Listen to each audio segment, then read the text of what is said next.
Hello বন্ধুগণ, কী ভাবছেন এত বড় কড়াই আর মাত্র দুটো মাছ কেন? আসলে আমার হাজব্যান্ডের শরীরটা খুব একটা ভালো নেই, তাই ঠিক করেছি ওকে আজকে পাতলা কাঁচা লঙ্কার ঝোল করে খাওয়াবো। সেটা হচ্ছে উচ্ছে দিয়ে। কি উচ্ছেটা খুব ইউনিক মনে হচ্ছে, তাই তো?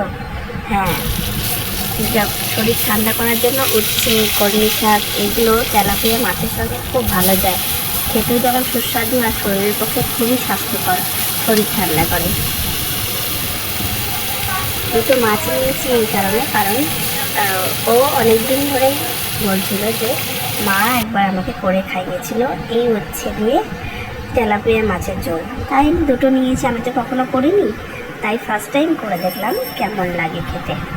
উচ্ছেগুলো প্রথমে ভেজে নিচ্ছি, কারণ উচ্ছে যে তিতা ভাবটা সেটা অনেকটা কমে যায়। উচ্ছেগুলো ভালো করে ভেজে নিচ্ছি খুব হালকা তেলে।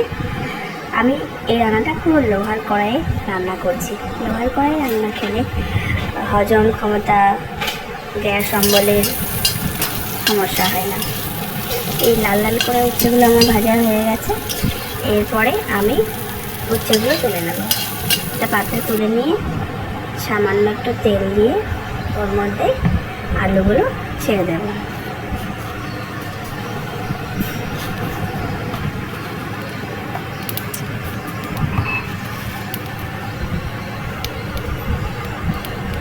কালো জিরে দিলাম প্রথমে,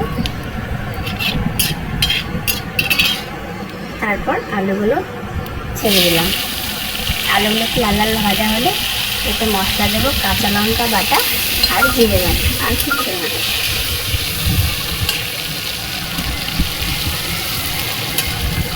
আলুটা একটু লাল লাল করে ভেজে দিলাম। এরপরে দেখুন জিরে আর কাঁচা লঙ্কা বাটা আমি আলাদা করে দিতে রেখেছিলাম আগে থেকে, সেটা আমি দিয়ে দিলাম। এখন একটুখানি কষিয়ে নেব, ভালো করে কষিয়ে নেব যতক্ষণ না তেল ছাড়ে। যখন তেল ছেড়ে যাবে তারপরে আমি জল ঢেলে দেবো। দেখুন কষতে কষতে লাল লাল হয়ে এসেছে, তেলও ছেড়ে এসেছে। এরপরে আমি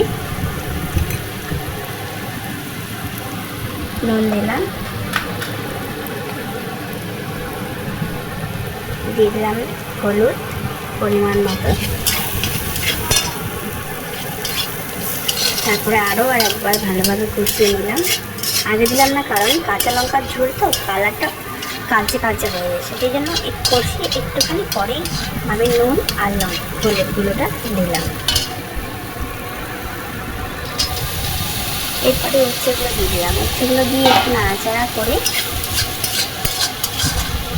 তারপরে আমি জল দিয়ে দেবো।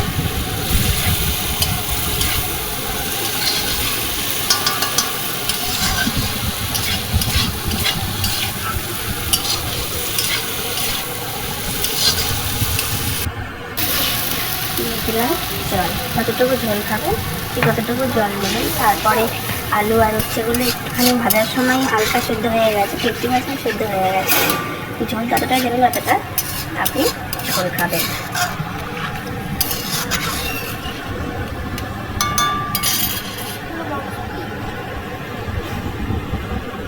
তারপর মাছ দুটোকে আমি ঝোলে ছেড়ে দিলাম।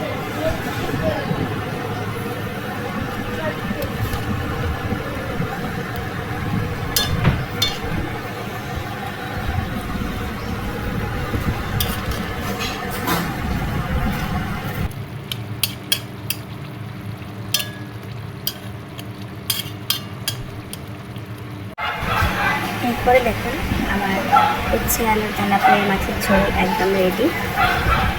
ভালো লাগলে ভিডিওটা প্লিজ লাইক কমেন্ট একটা শেয়ার করে দেবেন। আর আমার এই রান্নাটা কারো শরীর খারাপ থাকলে কিংবা এই গরমে এই রান্নাটা অবশ্যই ট্রাই করে দেখবেন। ধন্যবাদ।